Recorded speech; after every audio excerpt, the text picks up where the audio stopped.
we're good to start. All right, thank you. This is the Lehigh County Authority Board of Directors meeting of April 26th, 2021. This meeting is being broadcast via Zoom interface app, and so because of the pandemic that's going on in the world, everybody's staying safe. We shall all be able to hear each other and be able to be heard. And our packet was received in advance, hard copy for the board members, and it should also be available electronically. Did any board members not get their hard copy? All right, hearing none on that, let's have a roll call of the board of directors, followed by staff, followed by the public. Okay. Hi, everyone. Roll call of the board. Brian Noggle. Here. Scott Bieber. Scott was here. I was unmuted. Here. There you are. Hi, Scott. Hi.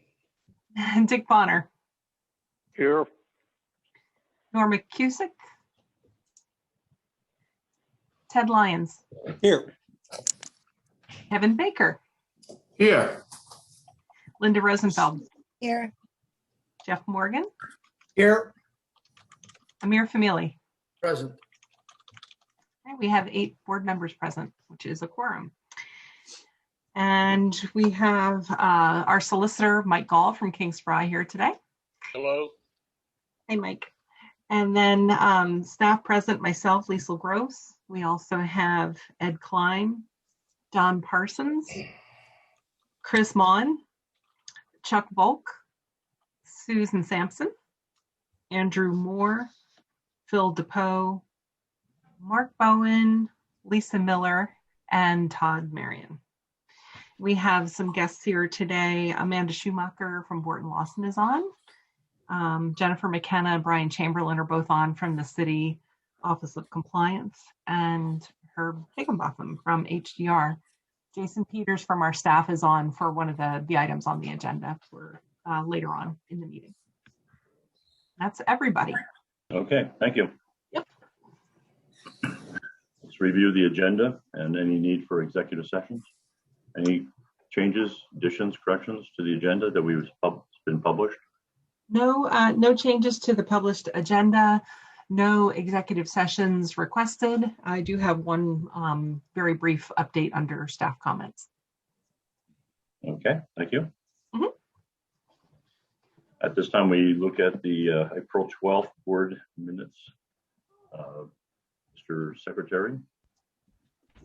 Well, I'll tell you, I would only like to make one significant suggestion, and that you will find in the very last paragraph under staff comments on number 4. In this area, when we have all kinds of difficulty referencing people, I would like the last paragraph to say, and lastly, Ms. Gross noted that Chris blah, blah, blah. And with that suggestion, I make a motion we accept the minutes to the April 12th meeting. Second.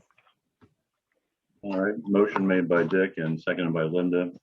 Any questions? All in favor say aye. Aye. Aye. Any opposed? Ayes have it.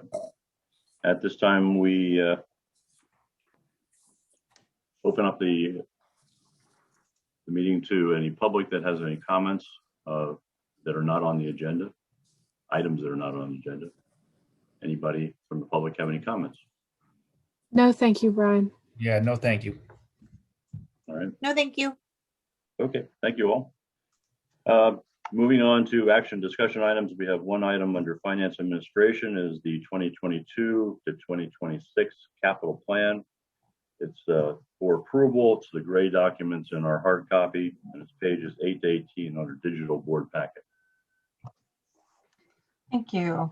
I have I'll just go over the memo in a brief fashion and invite Chuck and also Ed to make any comments about what's before you today. So over the last couple of months, we have presented the 2022 to 2026 capital plan to the board and had it out for public comment as well. And we've completed the public comment period. And so with really no significant changes, we're offering the plan up for board approval today. A few comments that are outlined in the memo that you all received. We stated this in the presentations as well. Just want to be clear that when we're asking for approval of the plan, we are not asking for approval of monies for the plan. We are simply laying out a conceptual plan of the work we want to complete over the next 5 years. And the projects will be incorporated into future approvals, including the annual budget, individual project authorizations, as well as if we do project financing. Those are all opportunities for the board to comment more deeply on the projects themselves and the funding for those projects. So again, the approval that we're asking for today is for the plan as a whole to give us a roadmap for the next 5 years. And certainly we'll continue our processes of asking for individual approvals as we move forward. So as I mentioned, the draft plans were submitted to the board and reviewed in some detail in prior meetings.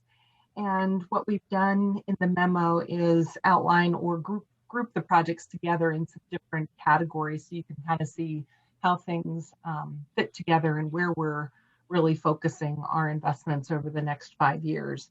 You can see the total plan for Allentown Division, Suburban Division together comes to about $113 million over the next 5-year period.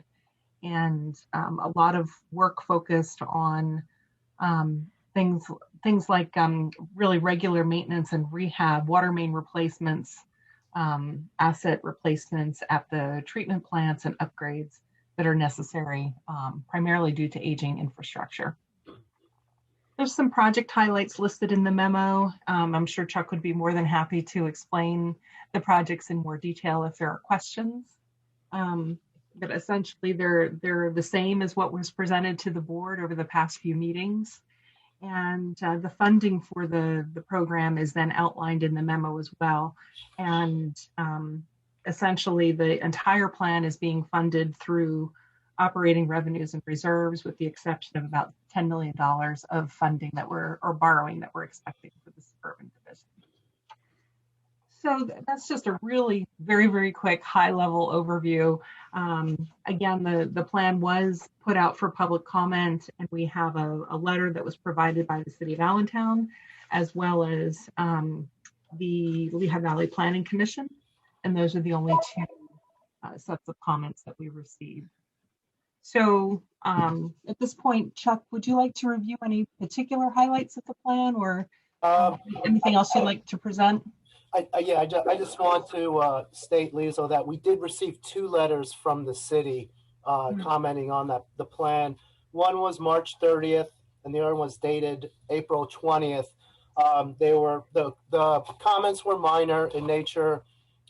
We did make some minor text revisions to a couple of projects, but no numbers changed and no priority of any of the projects really changed.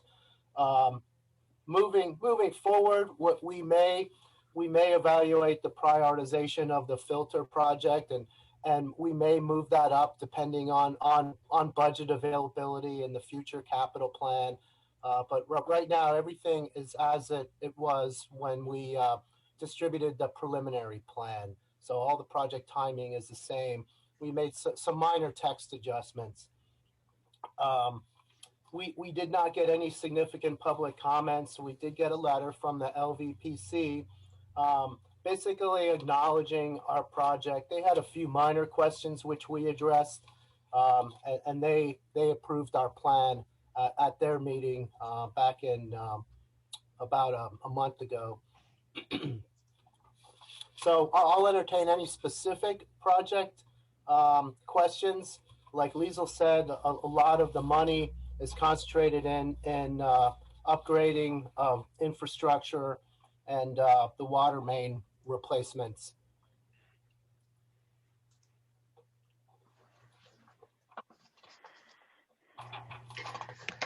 Yeah, I have a question, Ted here.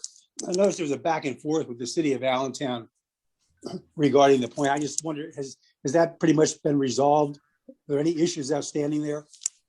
No, I don't believe there's any issues, Ted. We did send a response letter to their last letter that was dated April 20th. I sent a letter out last Friday, just clarifying some issues and addressing their comments, mostly about the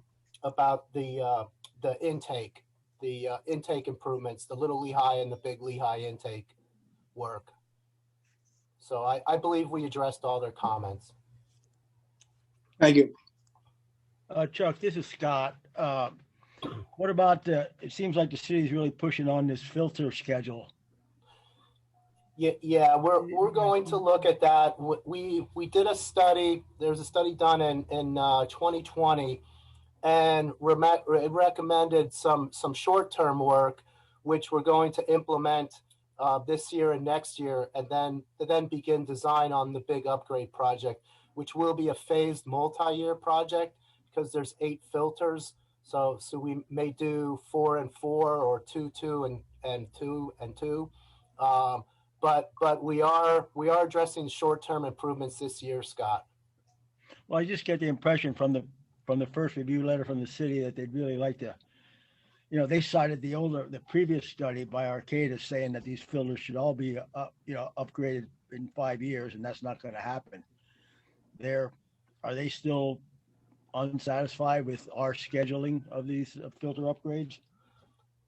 I'm not sure. I mean, I think maybe they would like it to go faster. We're going as fast as budget and resources allow, I think.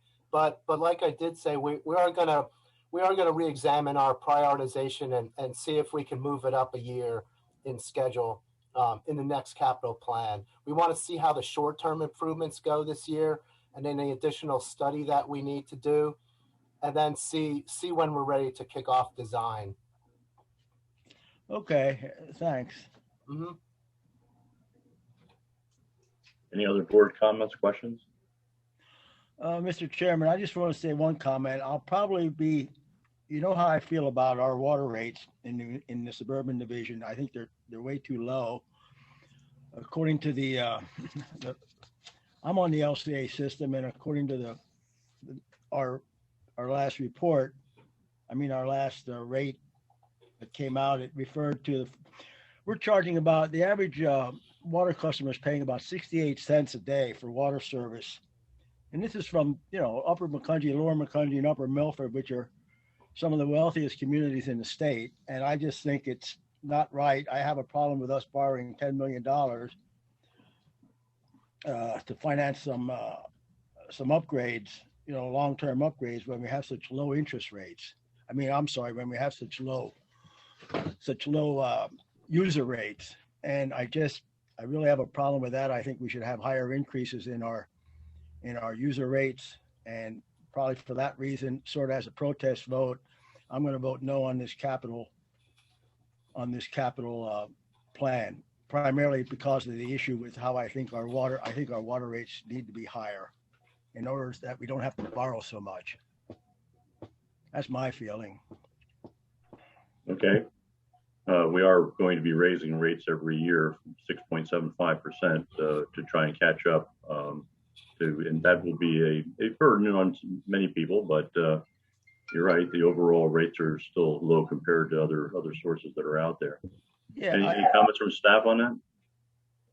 Yeah, I have a comment, and I'm sure Ed can jump in as well with some more detail. But I think it's important from our perspective anyway to look at this in the more of the long-term view. And as Brian, you mentioned, we are anticipating 6.75%, roughly 7% increase every year for the next 5 years. That's significant.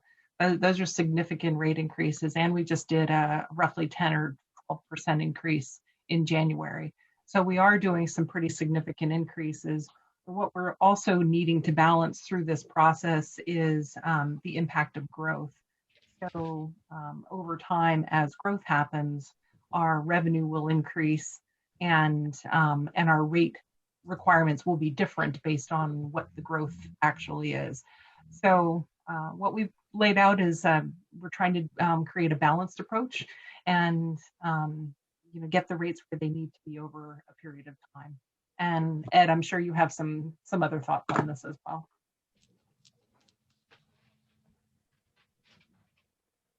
I'm pretty much in the same boat you are. I mean, if we did not have done the borrowing, coming on the back of a 10.4% rate increase that we just put in the budget, you probably would have been in the neighborhood of about 24% just to get the amount of capital in the first year covered.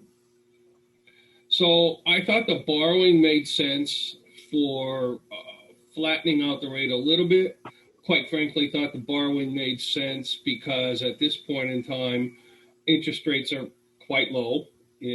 Hence, which is why we want to do suburban water refinancing as well. And that's all part of it. But that's just a conceptual mindset that I had and Liesl had and even Chuck when we did this. Can I argue against somebody that says the rates are very low? Absolutely not. And so I'm not going to say that. But it was just a way to sort of avoid a big jump up in 1 year. Well, okay, let me respond to that. I believe, yeah, I would not call for a big jump up in 1 year, but I do have to disagree by using the word significant to describe our rate increase. Our rate is at 68 cents a day. That's ridiculously cheap, and a 6.75% increase on a piddling rate like that is a piddling increase, in my opinion. I actually believe that we should be pushing for at least double those type of increases. Go 12 to 15% a year. I mean, I just 68 cents a day is what we're charging our customers, and we're borrowing money because we're only charging them 68 cents a day. I just think that's a ridiculously low price for water service. For the ability to flush your toilets, do all your washing, watering your lawn. I just think we need to have bigger increases than 6.75% moving forward.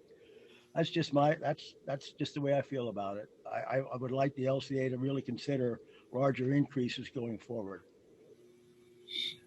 Thank you. All right, Scott, thank you. Any other board members want to weigh in on that comment?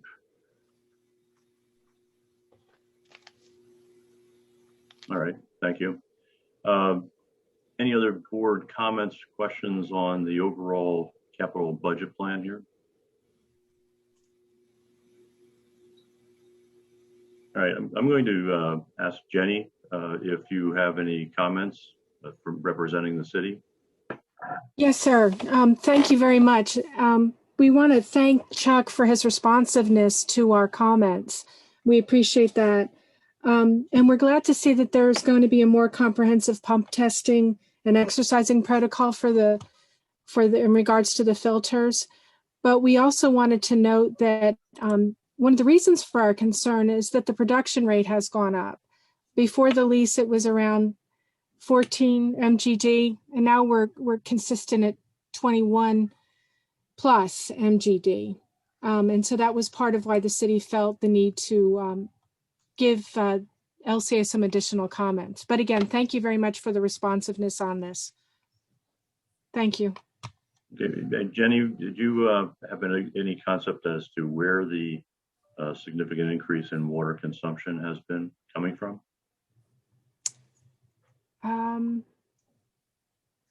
Well, I think Liesl has her hand up. I think Liesl's going to say what I'm going to say, but you'll say it better, Liesl. No, you go ahead.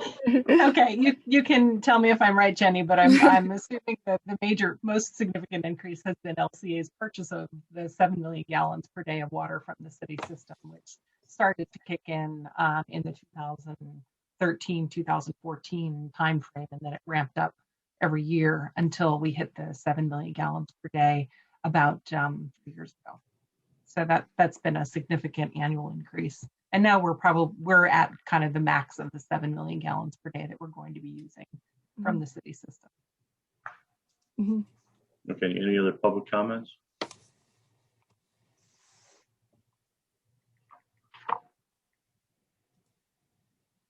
All right, I forgot already. Did we have a motion and a second? No, we didn't. All right. No motion yet. So moved. All right, motion by Linda to approve the capital plan 2022 to 2026 as presented, I'll second that. and seconded by Dick. All right, any questions? We'll do a roll call vote on this, please.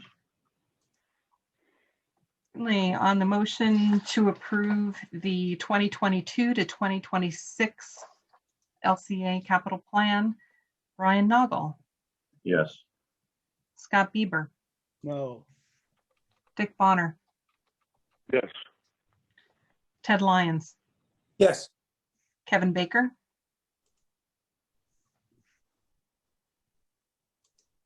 Kevin Rosen. Kevin, can you vote again? Yes, I can. Can you hear me? We can hear you now. Yes. Yes. Thank you. Linda Rosenfeld, Yes. Jeff Morgan, Yes. Amir Famili. Yes. Thank you. Yeah, and And- my understanding is that motion was for the suburban and Allentown divisions. That's correct. And the minutes should reflect that. It's one plan. Yep. All right. All right, then the motion passes. Scott, I want to thank you for actually voting your conscience on this. And our rates are low. We have to think of the holistic plan, and we're doing that. All right. Thank you very much. I appreciate that. It just,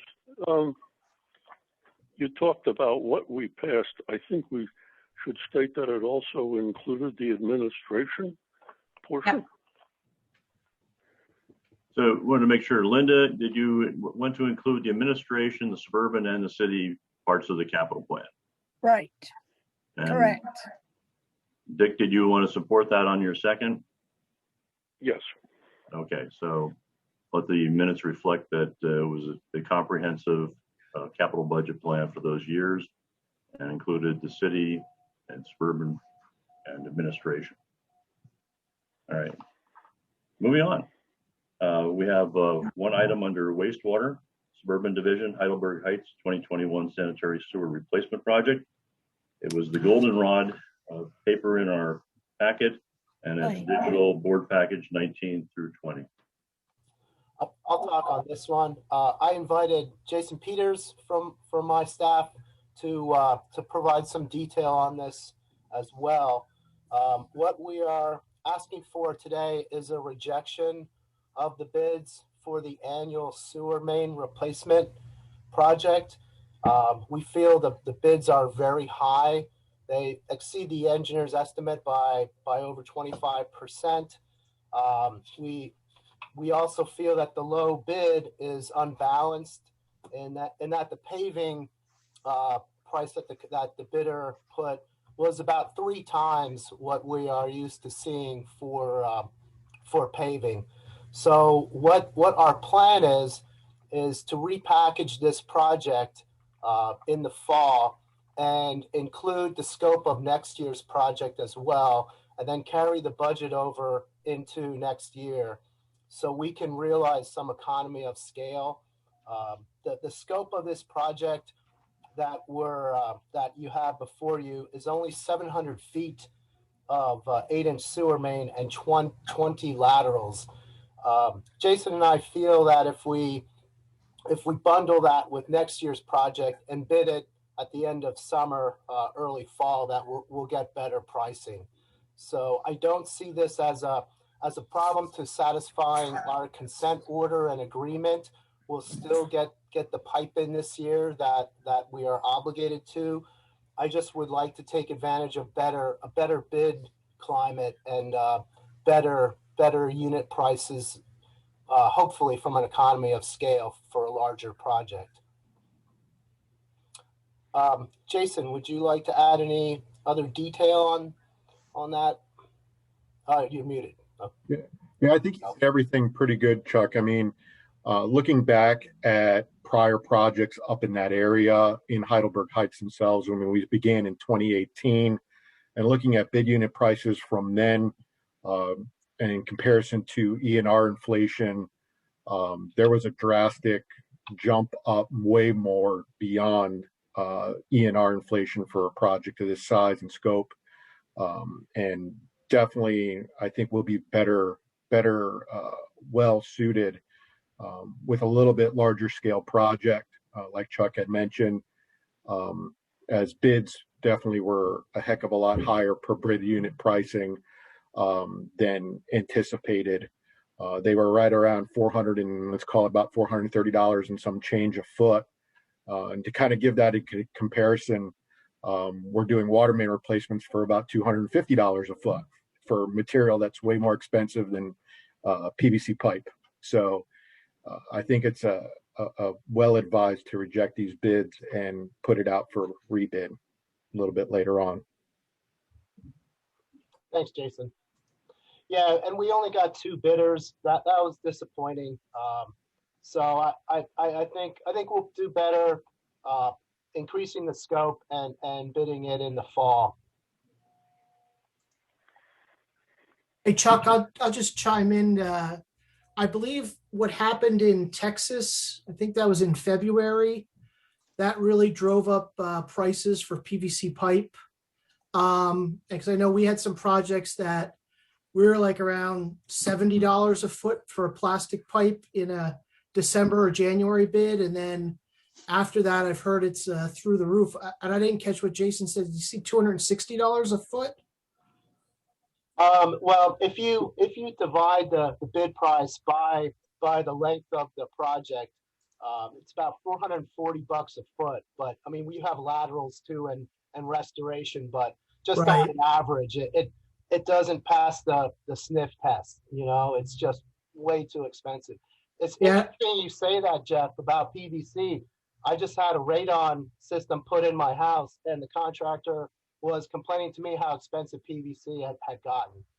Yeah, I think it's going to be short term. I think by the fall, the prices should come back down, hopefully. So I agree with your plan. So thanks. Excuse me, since we have done a lot of business with Bradley, did you inquire as to why their bid was so high? Was there some misunderstanding along the way?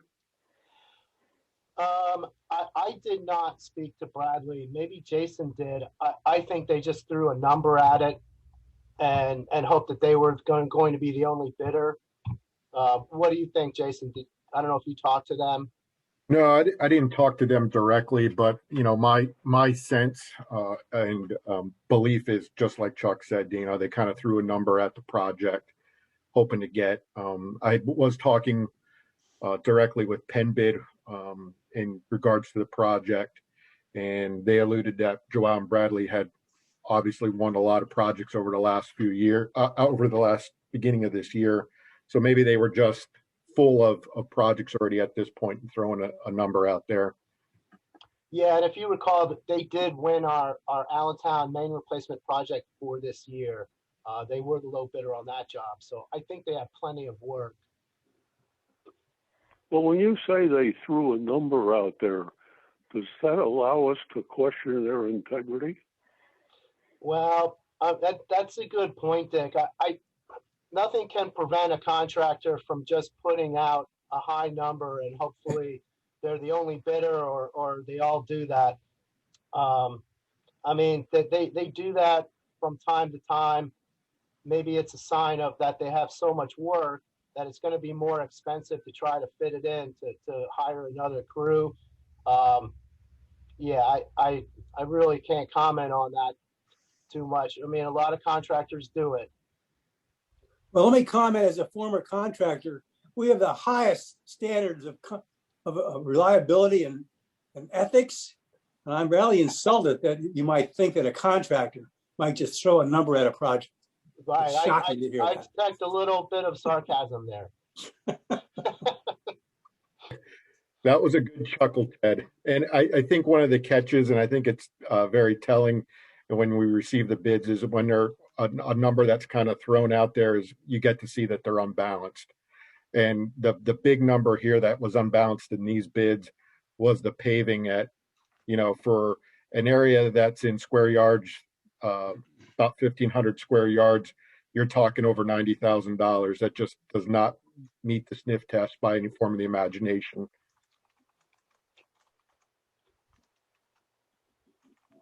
Now, the cost of paving is a function of oil, as everybody knows. So, I mean, hopefully the end of summer won't be high oil prices. But I mean, at one point or another, we're going to have to do it. We're going to have to suck it up and do the project. I'm just hoping for better pricing. And we certainly have a lot of other paving projects underway and planned, so should be able to compare to what we're being charged for other projects. Mm-hmm. And if they are that far out of line, to get back to them and tell them that. Note that we don't appreciate that. Will do. All right. Any comments? Any other board questions or comments? Public comments, questions? All right. I'd like a motion then for rejecting all the bids, the two bids. I'll make that motion. Second. All right. Motion by Scott Beaver and seconded by Ted Lyons to reject the bids for the Suburban Division Heidelberg Heights Sanitary Sewer Rehabilitation Phase 4 construction phase. Any questions? All right, all in favor, say aye. Aye. Aye. Aye. Any opposed? Okay, ayes have it. Thank you, Chuck and Jason. Thank you. I'll be back in front of you guys probably in September with a reboot of this project. Okay, thank you. All right, moving on the agenda to number 7, the monthly financial review, second board meeting per month. The March report was attached. It's in our digital board packages from pages 21 to 30. And I did send out a copy of the presentation that we have for today. So if you don't have screen sharing capability, you can follow along. It's also posted on our website. So that should be in all the board members' emails and also posted to our website. I'll go ahead and share screen for Ed's presentation.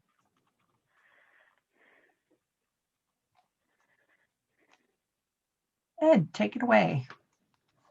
Okay, let's talk about March 2021.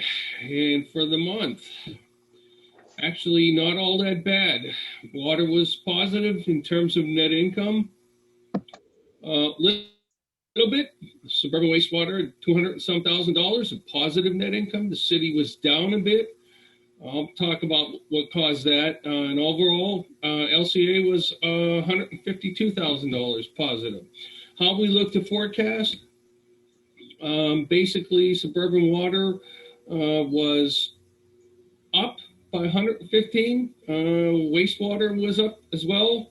City was down. And the primary reason why the city ends up on the red side is because we booked the $500,000 worth of customer relief funding to Dollar Energy, or else that would have been on the positive side. We just didn't have the timing right on that. Actually, I thought that was going to occur more in April than March, but that's the driver on that. So essentially, we booked the $500,000 as contra to revenues, and it drove the profit down. And again, otherwise, that would have been on the positive side. Cash flows. Suburban water was negative. Wastewater was negative as well. City division had $2 million surplus. Against forecast, basically all three did well. There were favorable variances for water, wastewater, and on the city division. Overall, LCA had positive cash flow and better than forecast. We can go on to the next one. The debt service coverage ratios are more appropriate for year-to-date numbers.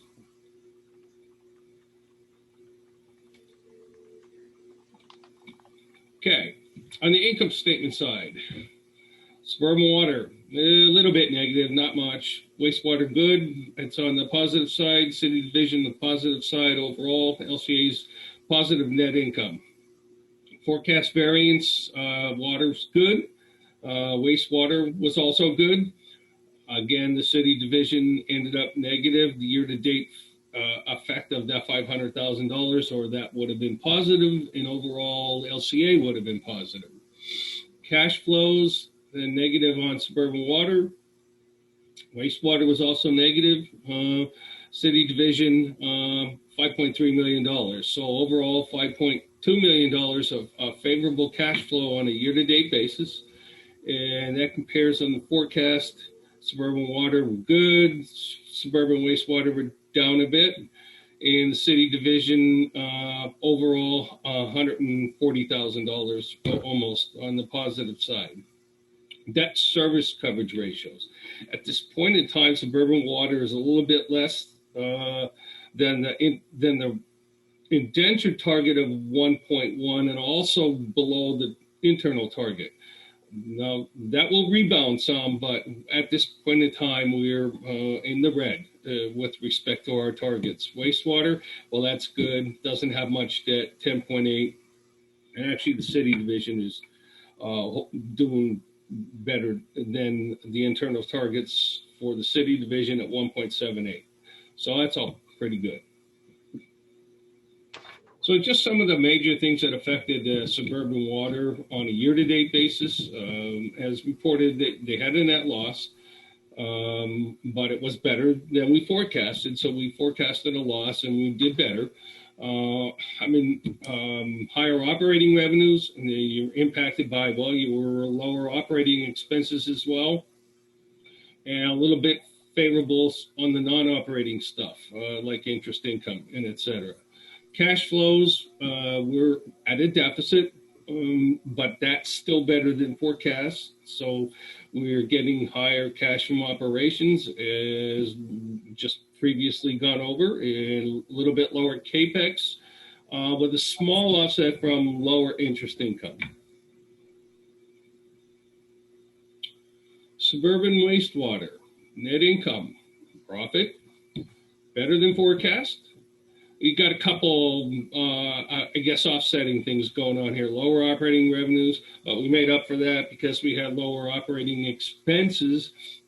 And actually, the lower operating expenses mostly more than offset the lower operating revenues and lower interest income.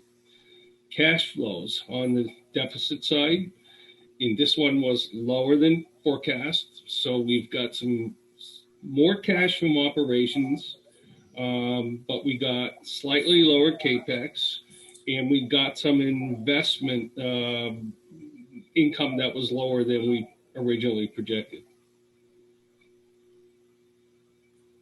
City division profit, it's good, a little bit lower than forecast, and I mentioned the lower operating revenues with that $500,000 hit.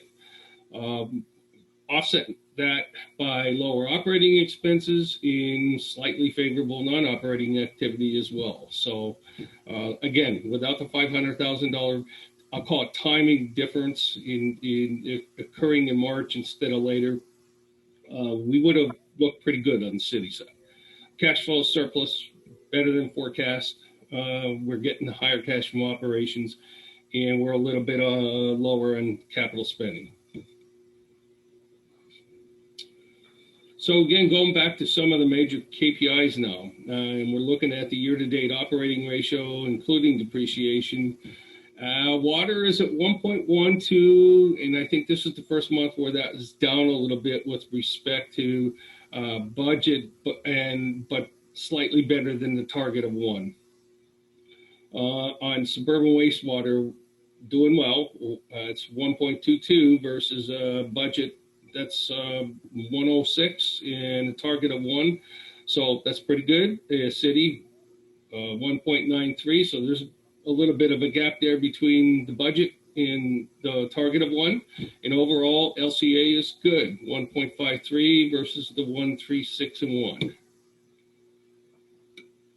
Okay, now taking out depreciation means this should get a little bit better, and it does, even on the suburban water side. So we're above budget. We're also above the internal target. On the suburban wastewater side, all good. We're above target and budget. On the city side, we're also good with 2.64 being better than budget and target, and LCA doing well with respect above both targets for cash-based operating ratio. Debt service, we kind of went over. Water's on the lagging a little bit at 1.09. The target for the year is 1.20, and that's kind of what we budgeted as well. On wastewater side, 10.8 versus a budget of 8.17. And again, that's very good with respect to 1.20 internal target. City side, better than budget, better than target. In LCA, better than budget and target as well. So the only concern is, and it's not earth-shattering. I expected suburban water to be down a little bit in the first quarter. It is, but overall, I think by the end of the year we should be in good shape. And we'll go through that. So just in terms of performance to forecast, the operating revenues, suburban water is above 100%. Sub wastewater is down about 96%, and the city's about 6%. So we're a little bit of a lag against the projected revenues, except for suburban water. However, we're making up for that as operating expenses are less than 100%. You got 98% in suburban water, wastewater, 92%, and even on the city side, we're at 99%. So that's helping against some of that slightly lower revenue. CAPEX to forecast, suburban water is about 64, wastewater almost 100, in the city about 93. All right, just taking a look at the operating revenues for each fund, where we are now and kind of what it looks like for the year. Again, we're at 2.8 versus 2.7 in suburban water. And at the end of the day, we think we're going to be just a little bit better than budget for the year. On suburban wastewater, we're down a little bit. So you're at like 4.6 versus 4.8. And we think that that's going to be down a little bit with respect to budget and forecast.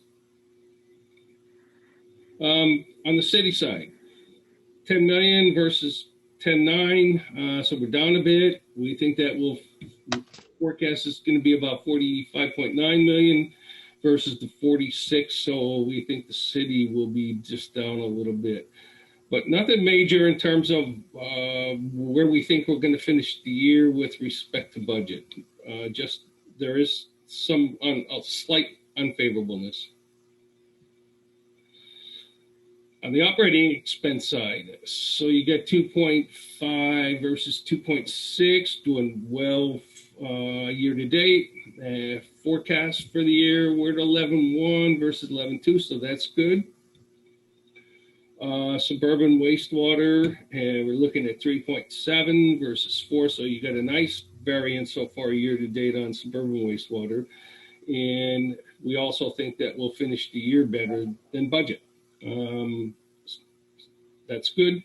On the city side, 5.5 versus 5.5, so it's kind of right around their year to date. And we think for the year we'll be down a little bit with respect to budget in terms of total year forecast. So that's good.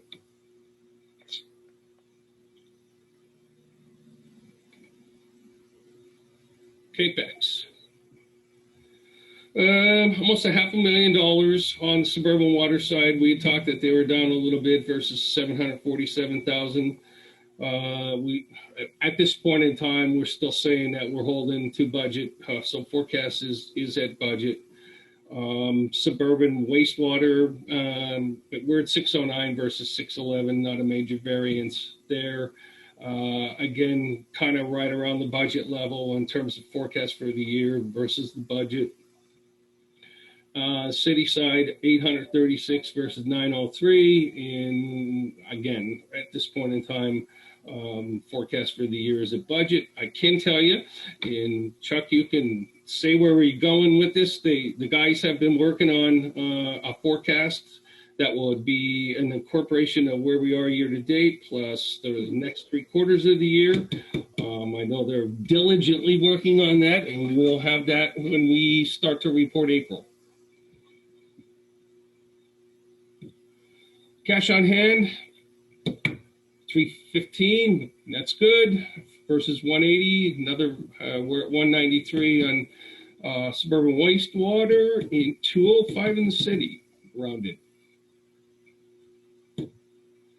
I mentioned this has pretty much been standard. We held to a forecast for the quarter, and I guess the important numbers there is if you look at the income statement says an LCA is going to be positive and better than budget so far. On the cash flows, suburban water is negative, but we knew that, and it's going to be better than forecast. And the other 2 funds are on the positive side and going to be better than budget. So far there isn't, we're a little bit better than budget in terms of this forecast, and for the quarter we ran a little bit better than the forecast itself, except for the $500,000. So I think so far there isn't anything that suggests that we're going to have an issue with respect to budget. Again, we think that we'll finish on debt service coverage ratio at 1.23, and then 8.36 and 169. And all of that will be better than in our internal targets. Okay, enough of the month. We did talk during the capital plan about refinancing on the suburban water side. When we did the capital plan, kind of how the money was going to play out, there was 2 things. And one was we were going to refinance some of the debt, and then we were going to borrow that $10,275,000 worth of 3 years worth of projects. Okay, so we're pushing ahead on the refinancing. These are some of the numbers there. We're going to refund the 2010 A series, the 2015 A series, and refund the Penworks loan. And we basically picked them because to do that, they're refundable and callable now, and there isn't any extra cost to do it. So there's still going to be some existing debt in the mix that just will be too costly to redo. Doesn't make sense to do it.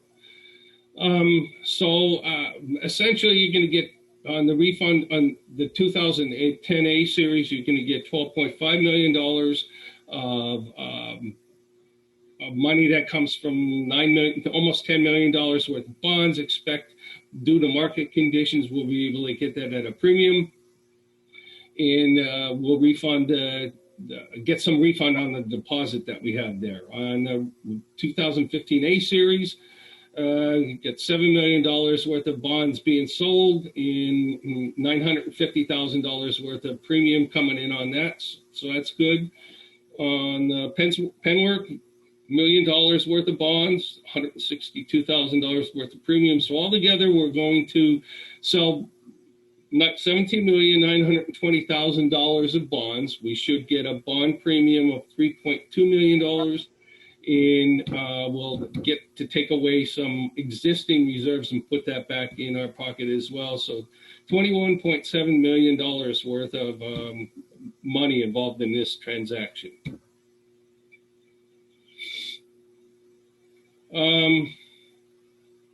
Why we did it, why we talked about doing it and why we're talking is essentially if you look at just through 2031 and this debt carries through 2031. Essentially what we're doing is swapping that debt for a new series that will end in the same time. So I know there was a question way back when we first talked about this, about creating debt in later years, and we're not doing that. And with that, we're still going to save $3.9 million of, I'll call it debt service dollars through that period 2022 to 2031. Where are we going with it schedule-wise? Well, we're hoping to come to the board with a resolution that's in process now on the 10th of May. That would be the next meeting.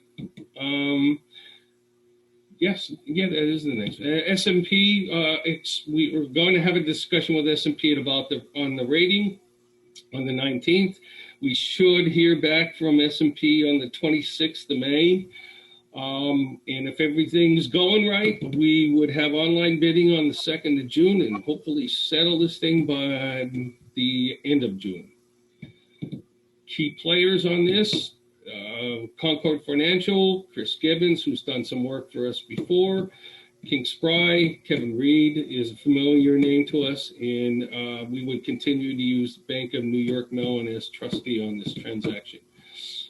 On the next slide is sort of a bar graph where the savings is. And again, 2022 to 2031, there are some nice savings in debt service as a result of doing this refinancing. And like I said, overall, that comes out to be about $3.9 million. And then the existing debt stays on board through later years. So I think it's a good deal. We're pushing ahead, and we'll have, I'm hope to have the resolution available for the meeting on the 10th.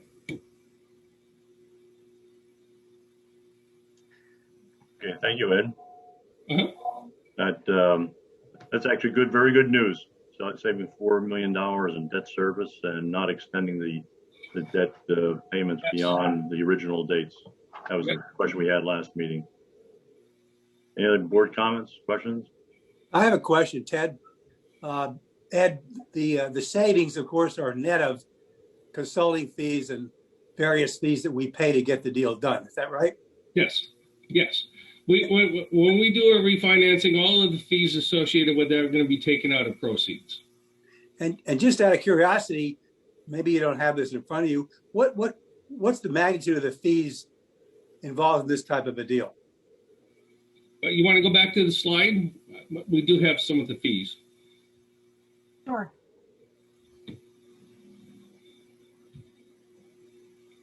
Sorry. No problem. So if you look at the uses, Oops. If you look at the uses, there's a couple of fees there. Just looking at the total column, you've got about $215,000 worth of underwriter fees, and let's just say it's an $18 million transaction. You're going to get some debt service back, so that's not really a fee. No, I'm sorry, you're going to give up some deposits to do the $18 million transaction. And then really the true cost of the issue would be the $179,835. So that would be what I would call the fees on the transaction. Thank you. Okay. And I have a question.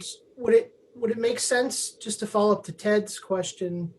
You said we're going to borrow $10 million in new money to do it all in the same refinancing deal, or is it better to do it separately because you're trying to keep the term of this one shorter? We talked about maybe piggybacking, and then when we looked at the term, keeping the term to term, I didn't want to mix it in. It's just simply because I wanted to be able to for myself, say that we were doing the right thing, that there was some savings, and that we were not extending the debt. Now, does that, in terms of the $10 million, can we do that later on in the year, or do we wait till next year? And I think we'll have to keep an eye on what's going on with market conditions.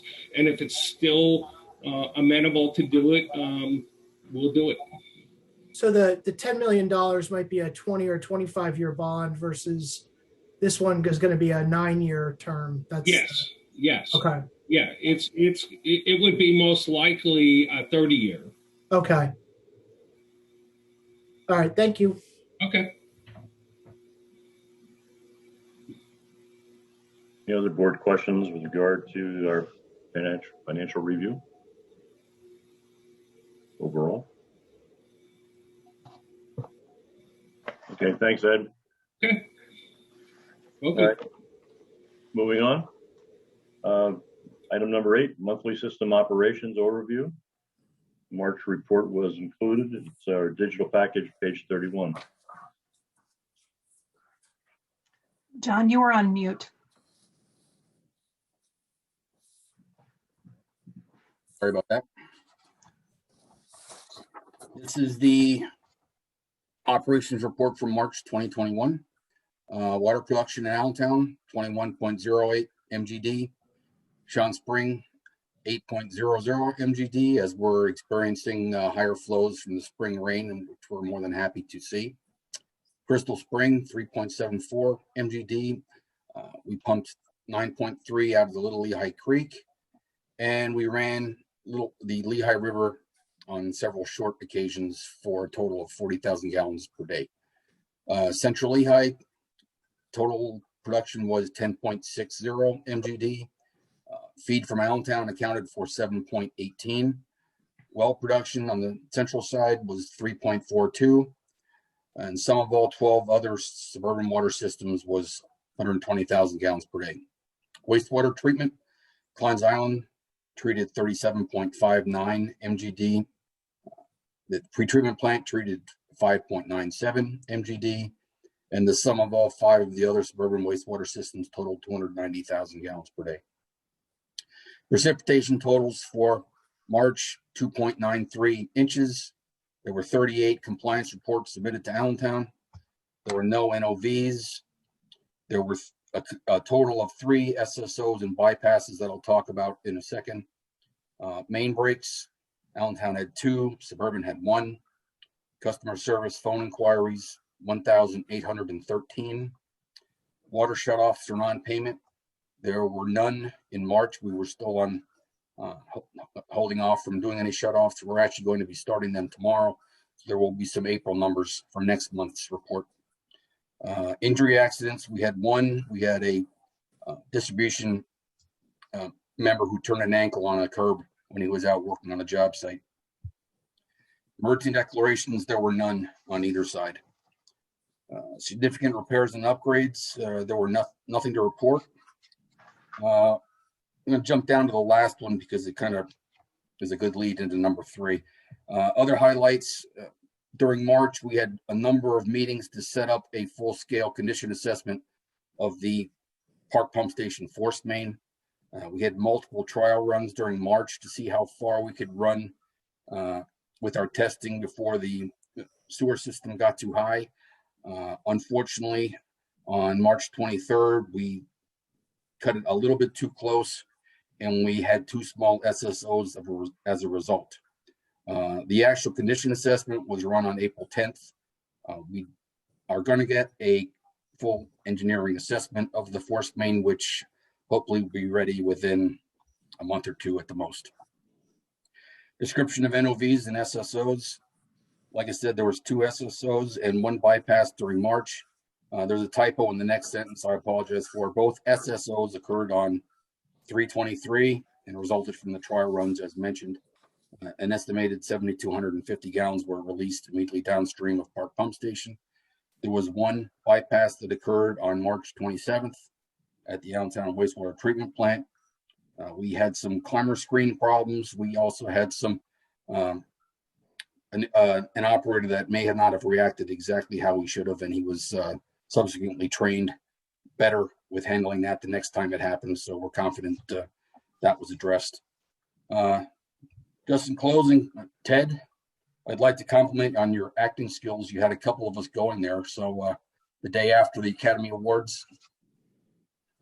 Thank you, sir. Appreciate that. Needed a laugh. I really did. Hey, John, this is Scott. Yes, Scott. On April 10th, when we did that condition assessment, is that the one where we actually put a man inside the pipe? That is it. Yeah. I'm glad to hear that went well.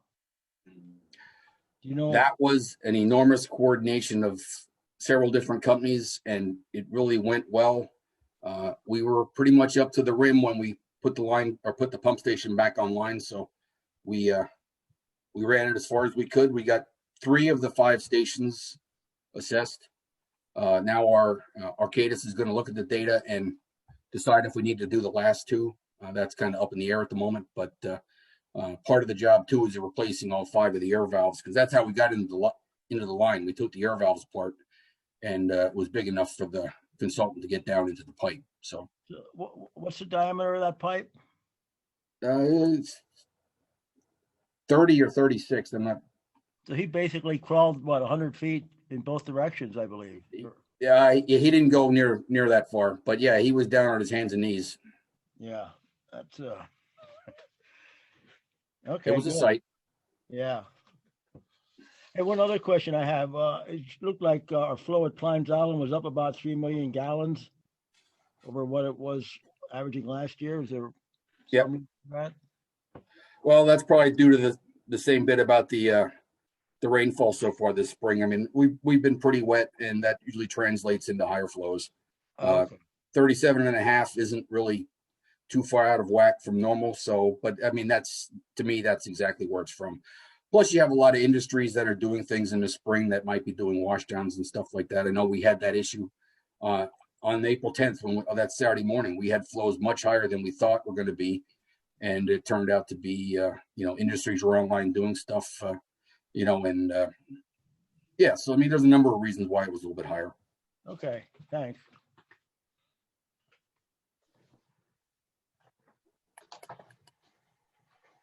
And John, just want to talk some more about the SSOs at the Park Pump Station, and were there any preparations made for the possibility of a release during that trial work that was being done during the test? Yes. Yeah, we had multiple vectors there. We had extra people there. We had bags of lime on a truck sitting right there. So we did, and that was a condition of doing the job in the first place. I told the consultant, I mean, we had to make every effort possible to make sure that didn't happen again, and certainly not on a larger scale during the second week of fishing season. There was an awful lot of activity down there. And yeah, we went out of our way, as did the contractor and the consultant, to make sure that wouldn't happen. Okay, but the way I'm reading it, there was actually a 7,500 gallon release into the stream. That was not during the test. That was in March during our trial runs. It didn't make it into the stream. It made it to the surface, but it was, immediately cleaned up. So we weren't expecting that to happen. We were much better prepared during the actual job. Okay, I'm glad it didn't reach the stream. Thank you. Any other questions on the report? Brian, I have a question. Yes. I just wanted to double check when the revised report, how does that get posted? The corrections made to the March operating report? The only correction was the typo where it says bypasses versus SSOs. And the error, the climber screen. The climber screen was the primary issue that caused the bypass, and John discussed the subsequent action. We weren't planning to update the report. Okay, it's not consistent with the report to DEP.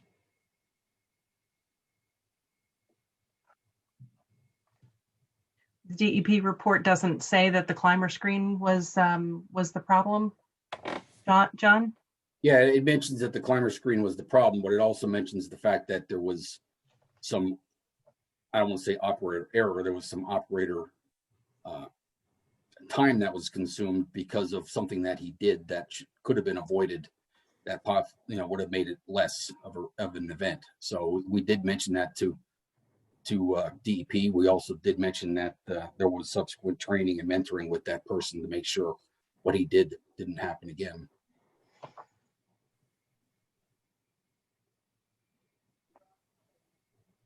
Okay, Jenny, does that satisfy you? Well, I just think that should be another edit made to the March operating report.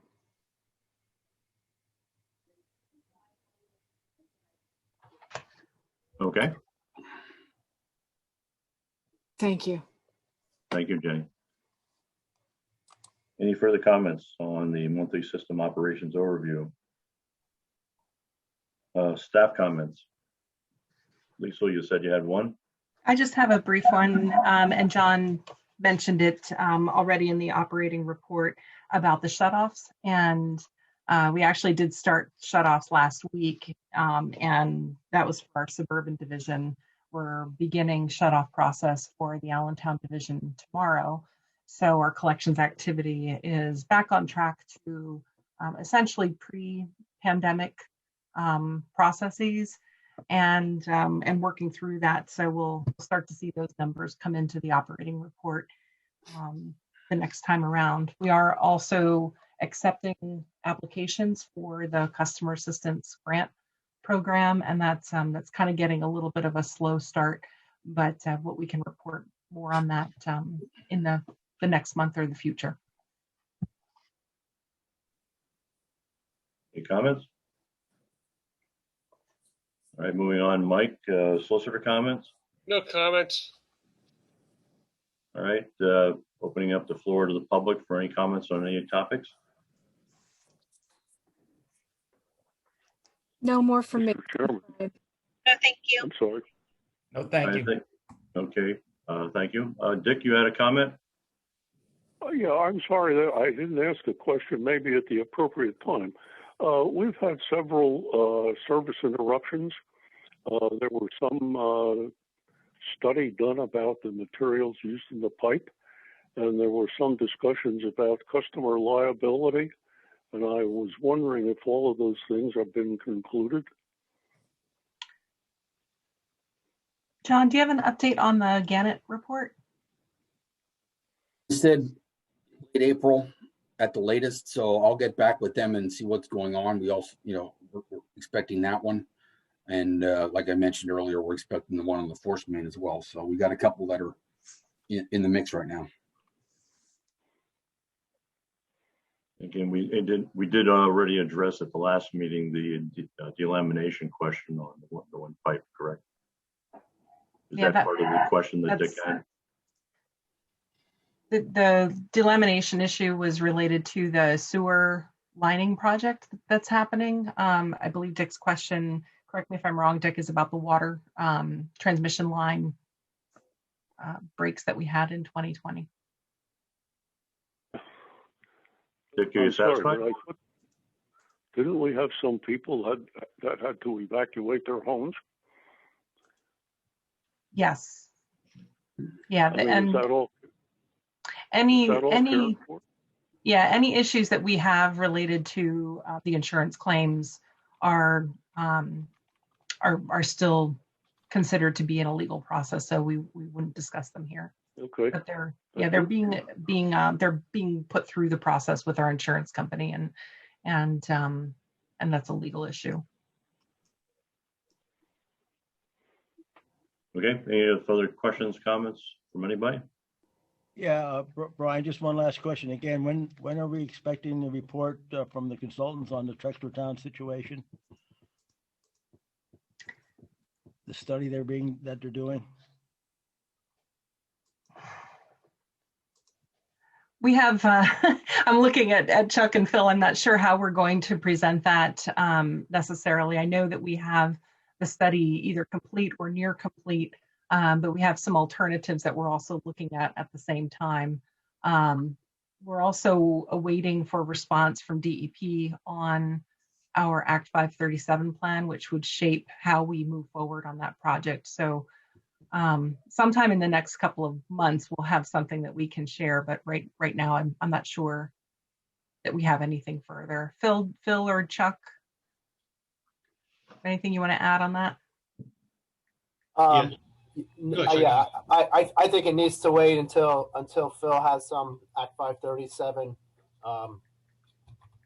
approval from DEP, and then put all the pieces together with that study. Yeah, Chuck. Yeah, and Scott, I would just add that there is movement on this topic, and we're crafting how to present it. Like Lisa said, we're waiting for DEP, which there's movement on that side as well. So it's going to come to a head in the next few months, like Lisa mentioned. Okay, thanks. All right. At this point, I think we have no executive session. And anybody have anything further they want to talk about before we adjourn? All right. This meeting is now adjourned. Thank you very much, everybody. Stay healthy. Stay safe. Thanks, everyone. Goodbye. Okay, Thank you. bye. Thank you. Take care.